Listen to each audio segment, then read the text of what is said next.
Žan Kalvin was born in Nyon near Paris on the 10th of July, 1509. He was thus only a child of 8 years old when Martin Luther, a man of 34 years old, nailed his famous 95 Theses to the door of the church in Wittenberg. Calvin did not experience the harsh upbringing that Luther had, but had a happy start to life, enjoying every prospect of success and numerous educational advantages. At the age of 12, he was appointed to a chaplaincy in a church in his hometown. His head was shaved and he received a tonsure. As he grew up, he wanted to become a priest and was soon noted for his intellectual ability, his blameless life, and his religious devotion. It was confidently anticipated that he would grow up to become a great defender of the Catholic Church. Calvin had heard of the new doctrines with a shudder, not doubting at all that those who believed them, the heretics, were worthy and deserving of the fires to which they were often taken.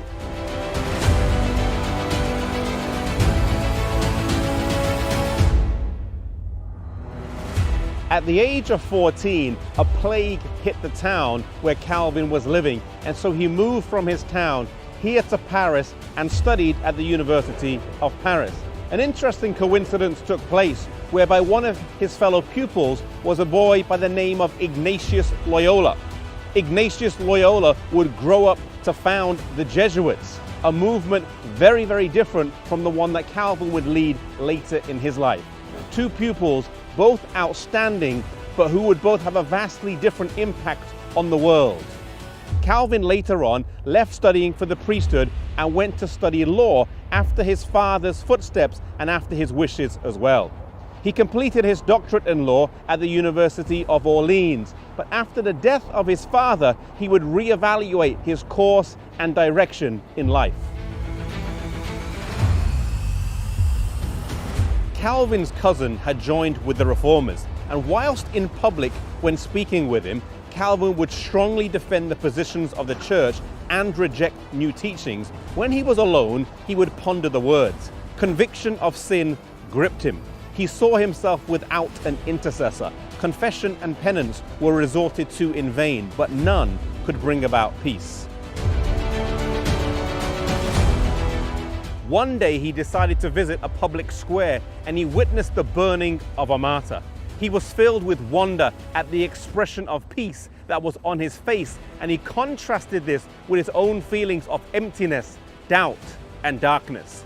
He knew that the martyrs rested their faith on God's word, and so he proposed that he would study the Bible to see if he could find the secret of their joy. As he studied the Bible, he found Jesus Christ. No one knows for sure when Calvin experienced conversion, but that he did is not open to question. His conversion was definite enough to cause him to relinquish all income from church sources and abandon any idea of entering the legal profession. This decision would have been costly, causing him to give up an immense salary and all comforts that he was accustomed to in life. Calvin joined a small band of Protestants and preached the gospel from home to home for 2 years. The authorities were determined to capture him and kill him, and they came to his place of abode. But due to the quick thinking of some of his friends, they detained the officers at the door for long enough to allow others to lower him out of the window, and he was able to flee the city. One thing that we learned from the life of Calvin is that no matter what you start out doing in life, it doesn't have to be that way for the rest of your life. He started out wanting to be a priest. His father wanted him to be a lawyer. He ended up doing neither of these things and would go on to be a great reformer who changed the face of the whole of Christendom. Maybe you're on a course of study that you don't really enjoy or know why you're there. Maybe you're doing something that your parents have imposed upon you and that you don't really feel is your calling.